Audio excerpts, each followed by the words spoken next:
welcome back to Car Stuff P&W. This is Jesse. We got another update on the Forester project. Right now I am working on replacing the steering rack on this thing. The tie rod ends, or the the inner tie rods are really loose, and this thing is super leaky and nasty. This one of the boots is torn, and I was just like, you know, let's just replace the damn thing. And I got new tie rod ends, and the inner links are already part of the new rack. And then I got a new set of hoses here, right here for this part, and then the new steering rack here. All of it from Rock Auto. So I've got the nuts loose on the tires, so I'm going to remove the tires, and then I need to pop off the exhaust manifolds. Okay, got the wheels off, and we got the exhaust manifold off. As you can see, I one of the bolts keeping the exhaust manifold to the catalytic converter seized, and so I sheared that off. Add another one to the list. All right, so the next thing is, I think I have to remove this thing, jack cover thing, and then I think I start disconnecting stuff on the steering rack itself. Okay, I checked the service manual. So, and it says to, well, actually first it says to remove the, these things. I can't remember the name of them. They have a cotter pin in through the castle nut. The nut has these slots, and then the bolt here has a hole in it. Right there. The cotter pin goes through that hole to keep the nut from backing out, because you don't want to lose this. So I take the cotter pin out, I loosen this bolt, and for these ones, because the this piece attaches from underneath, all I do is you want to keep some the bolt onto some of the threads. But then you just use a sledgehammer and you just hit it here, and it drops it down. You're supposed to use a puller or something, and maybe if you're gonna reuse these, maybe you'd want to do that, but these things are worn out. I mean, this tie rod end, the inner tie rod should not move like that. So that's why I'm just replacing it all. So I did that on both sides, and then I removed that jacking point thing. And then the next thing to do is to it's like maneuver here. You have to disconnect, I think it's that pipe right there, and then you put the move the steering wheel back and forth, and it drains out the fluid. So that's the next step. Okay, so I disconnected this pipe and I drained it. You have to spin the wheel, the steering wheel back and forth, lock to lock, in order to drain all the fluid. And then you also need to disconnect this pipe and do that as well. There really wasn't much that came out of this one. Most of it came out of this. But yeah, so now that that's disconnected, the next thing we do is we remove, I think we remove these two pipes over here. Get over there. Okay. See, no, actually, no. I was wrong. It's not that. You have to disconnect the steering joint down in there.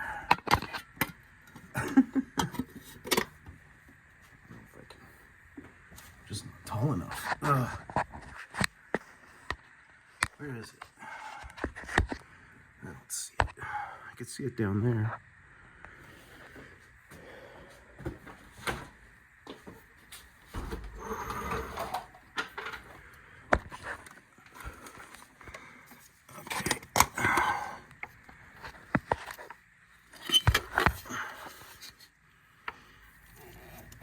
It's right here.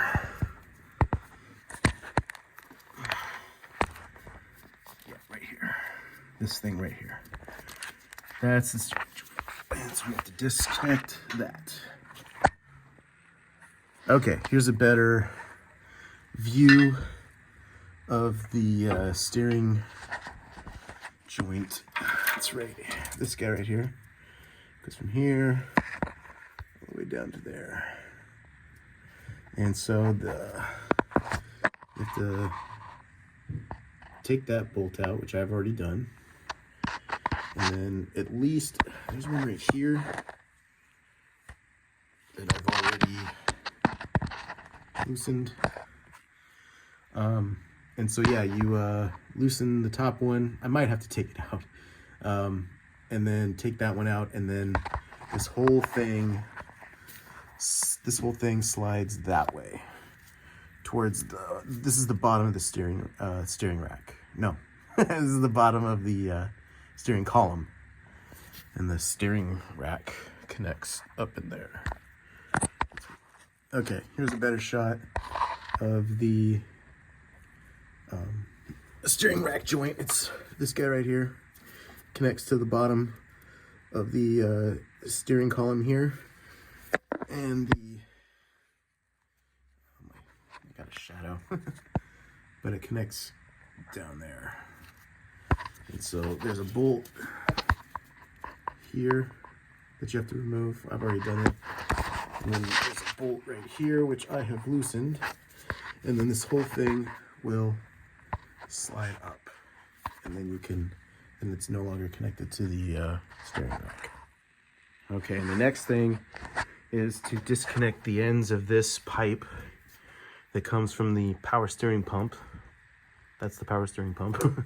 I am replacing this, but I need to disconnect this down there.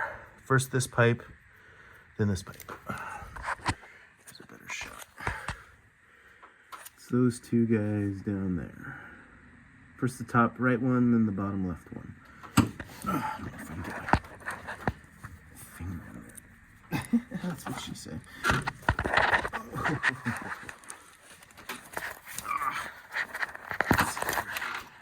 So the top one there first, then that bottom one there. Okay, let's go. Okay, so I got the last hoses or pipes disconnected. It's, man, you just can't really see in there, can you? This one and this one.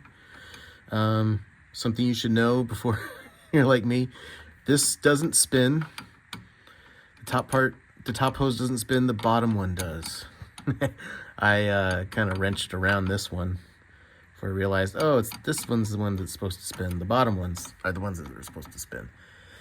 So just a heads up, this guy and that guy are the ones that spin. Don't spin the top part. Okay, the next part is to remove the the entire steering rack itself. These hoses are disconnected. The where the U-joint thing is, that has been disconnected. So now the only thing left is these two bolts, and then the entire thing should drop down.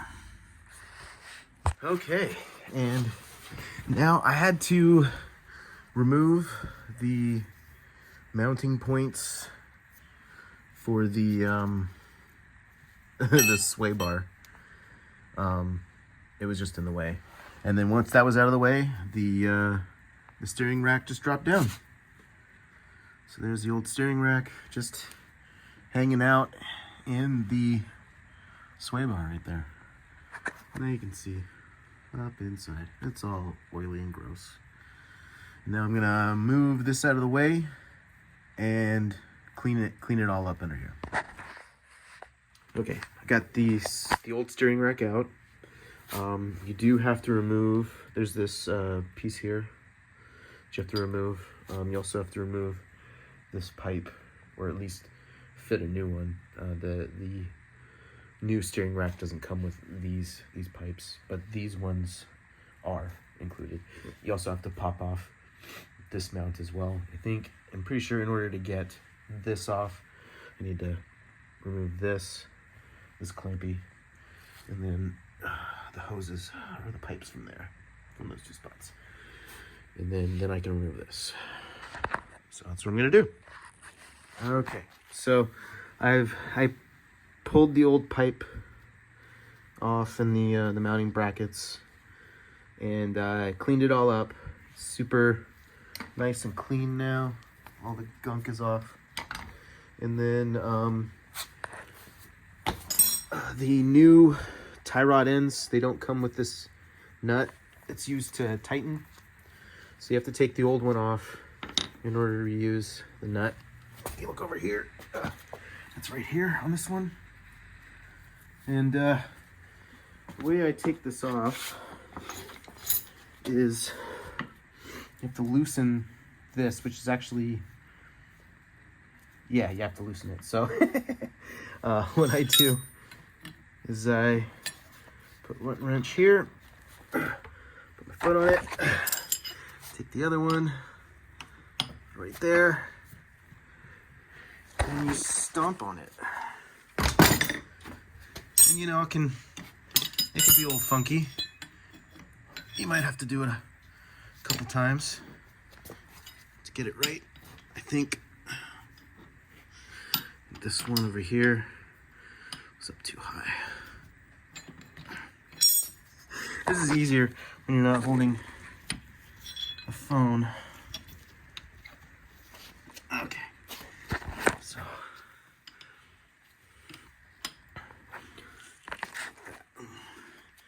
and you stomp on it. Ow. That hurt.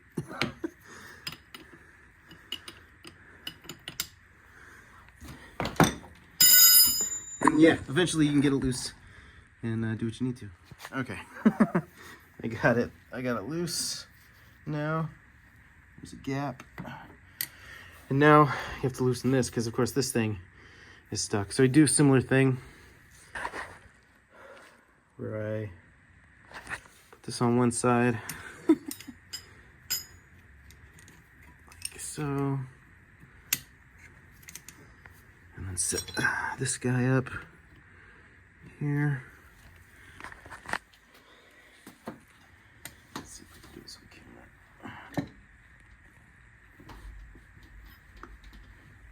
I don't know if that worked.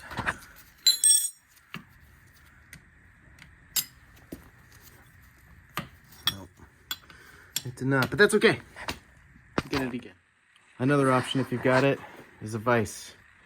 Clamp that sucker in there, and then use a hammer or a sledge, and then you can loosen it and get it so it will at least spin around. And yes, I could probably get a new one of these at Ace or something, but I don't need to. I buy enough bolts and crap from Ace Hardware, the helpful hardware place. Hint, hint, Ace, sponsor me. I buy your hardware all the time. I got your buckets. See, I even have a limited edition one over here. This one. Yeah, Ace. Sponsor me. Okay. I think I'm about done for the day. I've decided I'm going to get new gaskets from Subaru tomorrow. I need to get some new bolts. Anyway, for the exhaust, I cleaned this thing out. It's super gross. And I got the tie rod ends on either side attached, ready to rock. This was on the other steering rack and I swapped it over. yeah, and then I decided to change the oil while I'm at it. I'm gonna let it drip, and then I've been cleaning up the bottom of the front differential. That's what this thing is. The transmission is actually up there, but that's the front differential. You can tell because that's where the axles are coming out. And then that's your, what is that? I'm drawing a blank. The torque converter is up there. And then I got the pressure plate right there. Or not the, I don't know what it is. It's attached to the engine. But yeah, so cleaned up a bunch there. I still have some more to clean up before I'm ready to put it back together. But this is where I'm gonna leave it for today. I'll go tomorrow and get the parts I need from Subaru. It's a Friday night, so right now, so I can get that tomorrow, which is a Saturday. All right, well, thanks for watching. Give us a like and a subscribe. We'll see you later.